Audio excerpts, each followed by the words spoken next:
Welcome to my channel. This video is for a box braid or a love chain, depending on what you call it. If you haven't done so, please subscribe and don't forget to tap that bell for notifications on my uploads and live streams.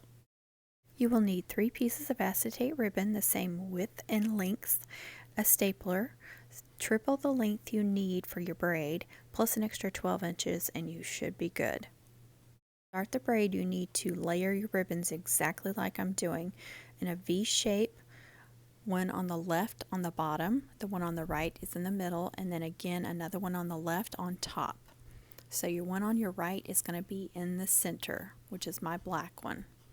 They should be laid out exactly like this to start. To begin braiding, you want to fold down your bottom left and your right ribbons. Do not crease them, you're just folding them down. So you have 2 ribbons going down and then 1 ribbon going up. You want to take that bottom left ribbon and fold it over to the right. Just pull it as far as it'll go, and it's naturally going to go right there on the right because it's folding up against those other ribbons. So you want to pull it snug and make sure you get it as far as you can, because you want all these ribbons snug there in the center, and again you're not creasing them. So now you fold down the left top one, because you're always going to only have 1 ribbon at the top. So now you go back to the bottom right and fold it up. So now you got to bring down one of those top ones. So bring down that top right. Now we're going to the bottom left is going back up. The top left is coming down. The bottom right is going up. The one on the top right is coming down. Now bottom left is going back up and to the right. Top left is coming down. That one kind of fell down. It's supposed to be up kind of to the right. Now the bottom right is going up. So you're always going to have 2 going down and 1 going up. So if you have 2 going up, you know one of those up ones is going to come down. It's just this constant same pattern. Up, down, you're just alternating which ribbon is next. The bottom right up.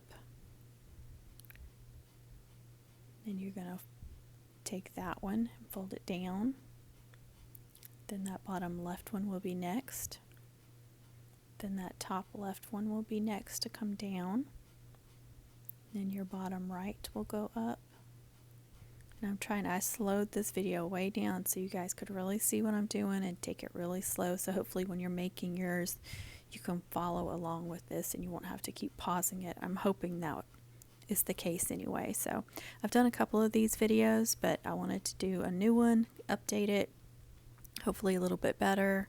Constantly trying to do better videos for you guys, and I was hoping by slowing that down that would help you guys really work along with it. I hope that does help. Now I'm speeding it up just to show you till I get towards the end. Super speed here. I wish I could really make that braid that fast. That would be fantastic, wouldn't it? This is the first one I've made in months, so it's not perfect. If you make a bunch of them, they're going to look really good, but when you go months without making one, it's hard to make them look good. So I have to get into the habit too as well. Now you just want to finish off as far as you can go. Just carefully finish it off and then gather all those ribbons together and then just put a staple in it so they don't come undone. And that's where you'll attach it to your mum backer. And you will cover up some of that braid, that's okay. And if you make it too short, just attach a pretty ribbon at the top and then hang it down a little bit further and put a little bow on the top there to cover that up. Thanks for watching, everyone. I hope this helped you. Please subscribe, comment, share, like. Please be kind with your comments. Please be kind to others, and happy mum making, everyone.